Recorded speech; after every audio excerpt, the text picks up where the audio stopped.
কুরবানির ঈদকে সামনে রেখে মুন্সিগঞ্জের যে অস্থায়ী 47টি গরুর হাটের সচিত্র যদি বলি, এই মুহূর্তে রয়েছি আমরা যে একটি পুরনো হাটে, যেটা ঐতিহ্য মুন্সিগঞ্জের সবচেয়ে বড় যে গরু হাটি রয়েছে, খেতেরপাড়া যে গরু হাটি।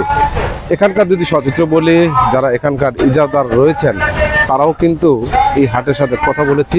তারা কিন্তু এবার এই কুরবানির হাটে একটু ব্যতিক্রম যে রয়েছে, ব্যতিক্রম হচ্ছে নিরাপত্তার পাশাপাশি কিন্তু যারা গরু বিক্রি করতে আসেন তাদের জন্য কিন্তু সেই সুব্যবস্থা রয়েছে।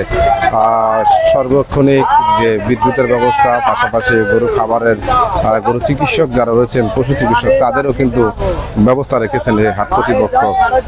ঈদ যত ঘনিয়ে আসছে তত কিন্তু গরু যে বিক্রেতার চাহিদাও কিন্তু বেড়ে যাচ্ছে।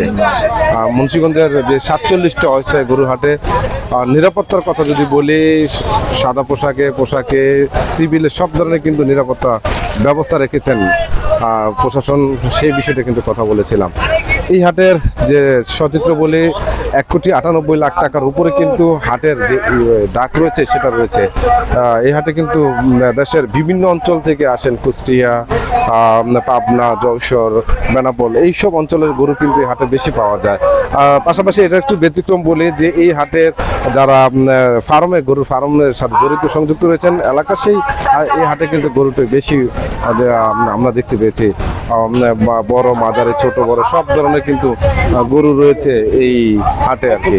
এখনো ওরকম ভাবে বিক্রি শুরু হয় না, হয়তো ঈদের আর কয়েকদিন বাকি রয়েছে। যেহেতু এখানে যারা মুন্সিগঞ্জের যারা গরু কুরবানিদের সাথে সংযুক্ত থাকেন বা কুরবানি দিয়ে থাকেন, তারা কিন্তু যে এই গরুটা রাখার যে ব্যবস্থা, সেইটাও কিন্তু চিন্তা ভাবনা করে ঈদের আগের দিন বা 2 দিন আগে কিন্তু জমজমাট বেচা কিনি হয়।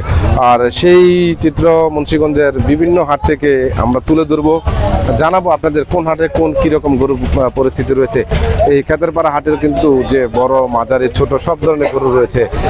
এখানে আমরা দেখছি যে এর পাশাপাশি কিন্তু যে খাসির ব্যবস্থা রয়েছে, যারা খাসি কুরবানি দেন তাদেরও কিন্তু এই হাটে সেই ব্যবস্থা কিন্তু পাওয়া যাবে। আপনারা আসবেন, দরদাম করে কিন্তু কিনতে পারবেন এই হাট থেকে কুরবানির গরু।